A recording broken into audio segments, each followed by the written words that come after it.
ବନ୍ଧୁଗଣ ପୁଣି ଆପଣଙ୍କ ସମ୍ମୁଖରେ 15 ନମ୍ବର ଏପିସୋଡ ନେଇ ମୁଁ ଆଜି ପ୍ରାଧ୍ୟାପକ ପ୍ରସନ୍ନ କୁମାର କର୍ଣ୍ଣ। ଆଗତ ଆମେ ଜୀବନର ବିଭିନ୍ନ ମନ୍ତ୍ର ଶୁଣିଲେ, ଆଜି ଧର୍ମ ସମ୍ପର୍କରେ ଦୁଇ ପଦ ଶୁଣିବା।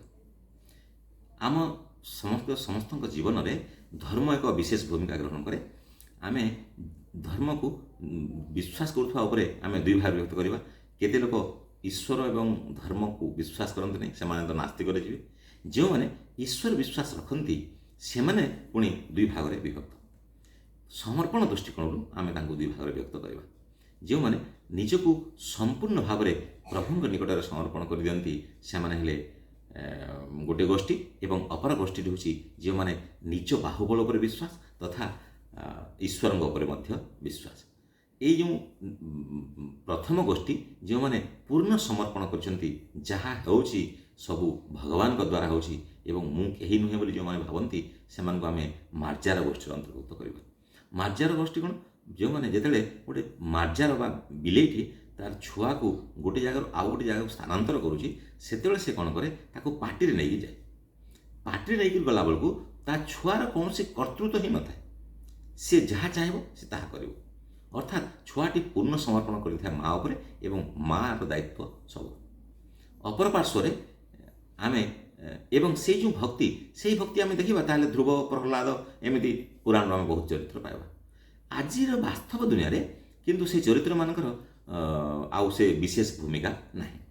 ଆଜି ଧ୍ରୁବ ପ୍ରହ୍ଲାଦ ଛାଡ଼ିଦେଲେ ଆମେ 1000ଟା ନାଁ ଗଣିପାରିବା ନାହିଁ।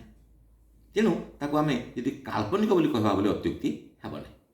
ଆମେ ବାସ୍ତବ ଜୀବନରେ ଆମେ ଯଦି ସେ ଧ୍ରୁବ ପ୍ରହ୍ଲାଦ ପରେ ବିଶ୍ୱାସ ରଖିବା ଏବଂ ଆମେ ଧର୍ମକୁ ପାଳନ କରିବା, ତାହେଲେ ଆମର ଅନେକ ସମୟରେ ବହୁତ କ୍ଷତି ହେଉଛି।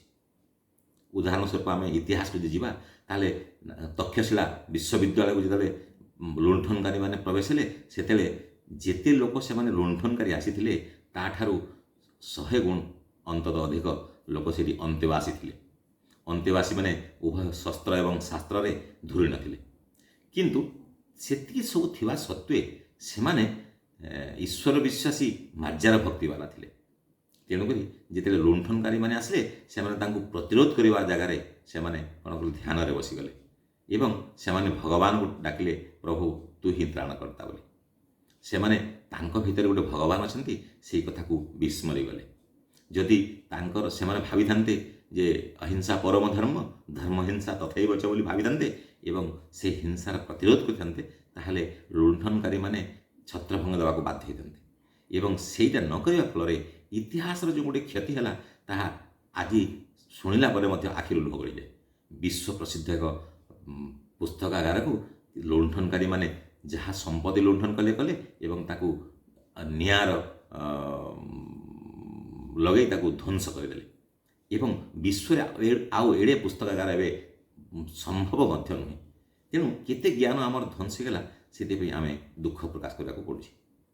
ତେଣୁ ମୋ ମତରେ, ଆପଣଙ୍କର ମତ ପାର୍ଥକ୍ୟ ଥାଇପାରେ, ମୋ ମତରେ ଆମେ ମାର୍ଜାର ଭକ୍ତିକୁ ଗୁରୁତ୍ୱ ଦେବା ନାହିଁ। ଅପର ପାର୍ଶ୍ୱରେ ରହିଲା ମର୍କଟ ଭକ୍ତି। ମର୍କଟ ଭକ୍ତି କ'ଣ ନା, ଯେତେବେଳେ ଗୋଟେ ମାଙ୍କଡ଼ଟି ତା ଛୁଆକୁ ଡାଳୁ ଡାଳକୁ ଡିଆଉଛି କି ଆଉ ଗୋଟେ ଜାଗାକୁ ଯାଉଛି, ସେତେବେଳେ ସେ କ'ଣ କରେ, ତା ଛୁଆକୁ ତାର ଛାତିରେ ଧରେ। ଶିଶୁ ଛୁଆଟି କ'ଣ କରେ, ମା ସ୍ତନକୁ ତାର ବାହୁବଳରେ ଜାବୁଡ଼ି ଧରେ ଏବଂ ମା ଛୁଆ ବିଭିନ୍ନ ସ୍ଥାନକୁ ଯାଆନ୍ତି। ସେହି କଥା କ'ଣ ନା, ଆପଣଙ୍କର ଛୁଆ ତାର ବାହୁବଳ ଉପରେ ବିଶ୍ୱାସ ରଖିଛି ଏବଂ ମା ଉପରେ ତାର ପୂର୍ଣ୍ଣ ଆସ୍ଥା ଅଛି। ଏଇଟା ହେଉଛି ମର୍କଟ ଭକ୍ତି। ମର୍କଟ ଭକ୍ତି ଆମେ ସମସ୍ତଙ୍କ ପାଇଁ ପ୍ରଯୁଜ୍ୟ। ଆମେ ଈଶ୍ୱରଙ୍କୁ ନକାର କରିବାର କୌଣସି କାରଣ ନାହିଁ। ଈଶ୍ୱରଙ୍କୁ ଆମେ ହେୟଜ୍ଞାନ କରିବାର କୌଣସି ଉଦ୍ଦେଶ୍ୟ ଆମର ରହିବା ଉଚିତ ନୁହେଁ। କିନ୍ତୁ ଈଶ୍ୱର ସବୁ କରିବେ ଏବଂ ମୁଁ ଘରେ ବସିଥିବି ବୋଲି ଭାବି ଆମେ ଆଖି ବୁଜିଦେଲେ ଚଳିବ ନାହିଁ।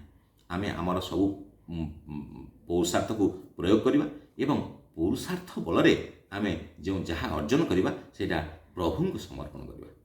ପ୍ରଭୁଙ୍କୁ ସମର୍ପଣ କଲେ ଆମର କୌଣସି କ୍ଷତି ହେଉନାହିଁ, ବରଂ ସେଥିରେ ଆମର ଲାଭ। ଆମ ଭିତରେ ଯେଉଁ ପରମାତ୍ମା ଅଛନ୍ତି, ସେ ପରମାତ୍ମାକୁ ଜାଗ୍ରତ କରି ଆମର ପୁରୁଷାର୍ଥ କରିବା ଦ୍ୱାରା ଆମେ ସଫଳ ବି ହେଲେ ଏବଂ ସମାଜରେ ମଧ୍ୟ ମଙ୍ଗଳ ହେଲା। ତେଣୁ ମୁଁ ଆଜି ଆପଣଙ୍କୁ ଏଇ କଥା କହିବା ପାଇଁ ଚାହୁଁଛି ଯେ ଆମେ ଅନ୍ଧବିଶ୍ୱାସୀଙ୍କ ଉପରେ ଈଶ୍ୱରଙ୍କୁ ସବୁ ଛାଡ଼ି ଦେଇ ଯାହା ଧ୍ୱଂସ ହଉ ଯାହା ହଉ ଆମେ ଯଦି ଚୁପ୍ ପଡ଼ି ବସିବା ସେଇଟା ସମାଜ ପାଇଁ ମଙ୍ଗଳକର ନୁହେଁ। ଏବଂ ଇତିହାସରୁ ଆପଣ ଜାଣିଲେ ଏବଂ ଆମେ ପରିଶ୍ରମ କରିବା, ପୁରୁଷାର୍ଥ କରିବା ଏବଂ ତାହା ପ୍ରଭୁଙ୍କୁ ସମର୍ପଣ କରିବା। ସେଇଥିରେ ସମାଜର ମଙ୍ଗଳ, ଆମର ବ୍ୟକ୍ତିଗତ ମଙ୍ଗଳ ଏବଂ ସମସ୍ତଙ୍କର ମଙ୍ଗଳ। ମୋର ଏହି 15 ନମ୍ବର ଏପିସୋଡ଼ରେ ଆଜି ମୁଁ ଆପଣଙ୍କୁ କହିବା ପାଇଁ ଚାହୁଁଛି, ଯଦି ଆପଣ କର୍ଣ୍ଣମନ୍ତ୍ର ଯଦି ସର୍ଚ୍ଚ କରିବେ ତାହେଲେ ଭିଡ଼ିଓ ସବୁ ଭିଡ଼ିଓ ଆପଣ ଦେଖିପାରିବେ ଏବଂ ପୂର୍ବବର୍ତ୍ତୀ ଭିଡ଼ିଓମାନଙ୍କୁ ମଧ୍ୟ ଦେଖି ଆପଣ ଆପଣଙ୍କ ମନ୍ତବ୍ୟ ଏବଂ ଲାଇକ୍ ସେୟାର କରିବାର ପ୍ରଚେଷ୍ଟା କରିବେ ବୋଲି ଅନୁରୋଧ କରି ମୁଁ ରହୁଛି। ପୁଣି ଆସନ୍ତା ଅଧ୍ୟାୟରେ ସାକ୍ଷାତ ହେବ। ନମସ୍କାର।